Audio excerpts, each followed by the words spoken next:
बिस्मिल्लाहिर्रहमानिर्रहीम, अस्सलाम वालेकुम। आज हम बात करेंगे ज़ूफोबिया के बारे में, और ये है कि abnormal and persistent fear of animals.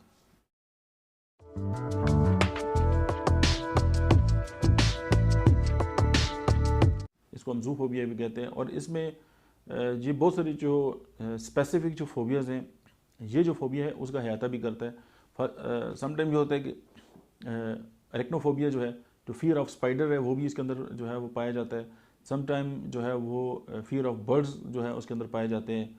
ऑर्निथोफोबिया भी है, और समटाइम एपीफोबिया भी, यानी फियर ऑफ बीज जो है वो भी इसके अंदर पाया जाता है। तो ये कम्पैक्ट भी हो सकता है, और ये सिर्फ एनिमल के जो खौफ है वो भी हो सकता है।